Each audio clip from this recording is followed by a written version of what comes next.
Halo teman-teman, perkenalkan nama saya Sinta Kristiana Dewi. Saya dari mahasiswa PPG Prajabatan Universitas Sanata Dharma.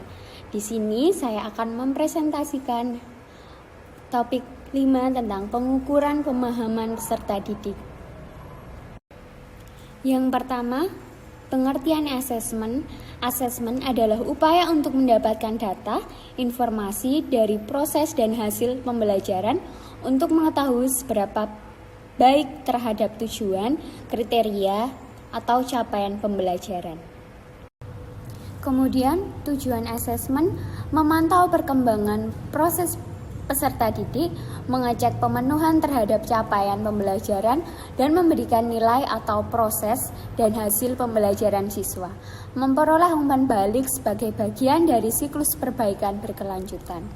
Wahana kontrol kualitas lulusan, penunjang akuntabilitas institusi, yaitu sumber informasi terkait proses dan hasil pembelajaran kepada pemangku kepentingan terkait. Kemudian saya akan menjelaskan tentang kasus Diana. Diana adalah peserta di kelas 4. Wali kelas 3-nya mengeluhkan dinamika bersekolah Diana kepada Anda. Guru wali kelas tersebut mengatakan nilainya jauh lebih tinggi dari teman-teman lainnya di kelas. Diana juga kurang baik dalam mengerjakan pekerjaan rumahnya selama masa PJJ kemarin. Bahkan, pihak wali kelas mengatakan bahwa ia khawatir dengan tuntutan yang semakin tinggi di kelas 4 di pelajaran IPA, Bahasa, dan IPS yang membutuhkan banyak bacaan. Diana seringkali tidak menyelesaikan tugas-tugas yang diberikan dan menunjukkan nilainya buruk. Namun demikian, ketika materi tugas ulangan tersebut diulang secara lisan, Diana dapat menjawabnya. Kira-kira bagaimana cara melakukan asesmen terhadap keadaan Diana? Melakukan asesmen menggunakan teknik pendekatan dan instrumen yang dipilih, misalnya observasi, analisis karya tulis, analisis proses dan respon lisan, analisis berbagai catatan objektif, wawancara, pendekatan laboratif dan klinis, dan studi kasus. Melakukan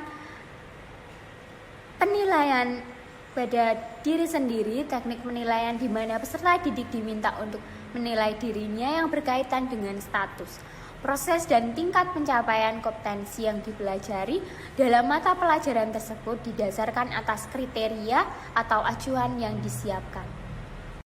Kemudian ada 3 solusi yang dapat dilakukan untuk mengatasi kasus Diana. Yang pertama, membuat catatan anekdot. Yang kedua, menganalisis hasil asesmen. Dan yang ketiga, melakukan evaluasi melaksanakan tindak lanjut. Kemudian, jenis asesmen apakah yang akan Anda berikan kepada siswa tersebut? Asesmen diagnostik dan asesmen selama pembelajaran. Asesmen formatif digunakan sebagai metode evaluasi yang dilakukan untuk mengevaluasi proses pembelajaran peserta didik, kebutuhan pembelajaran, kemajuan akademik selama pembelajaran, dapat juga memantau pembelajaran peserta didik dan memberikan umpan balik yang berkala serta berkelanjutan. Jenis asesmen apakah yang akan Anda berikan? Dapat memberikan informasi mengenai tantangan apa saja yang dihadapi peserta didik tersebut dalam proses pembelajaran proyek sehingga dukungan yang memadai dapat diberikan.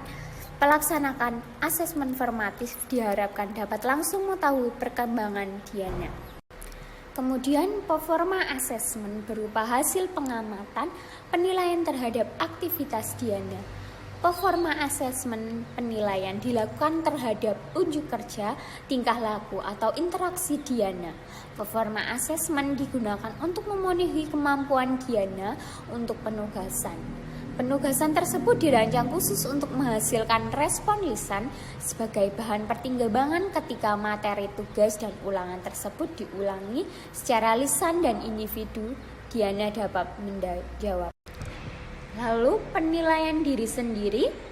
Proses penilaian oleh diri sendiri merupakan suatu teknik penilaian di mana peserta didik diminta untuk menilai dirinya sendiri berkaitan dengan status, proses, dan tingkat pencapaian kompetensi yang dipelajari atau berbagai hal. Teknik penilaian ini dapat digunakan untuk mengukur kompetensi kognitif, afektif, dan psikomotor. Berdasarkan kasus Diana dapat disimpulkan bahwa karakteristik dan kemampuan peserta didik itu berbeda-beda. Pendidik harus mampu memahami kebutuhan peserta didik sesuai dengan karakteristik dan kompetensi peserta didik.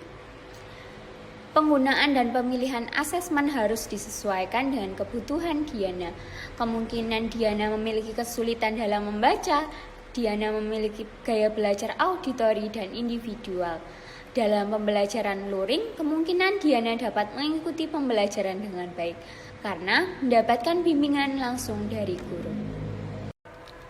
Itulah presentasi dari saya mengenai topik pengukuran pemahaman tentang peserta didik dari kasus Diana. Sekian dan terima kasih.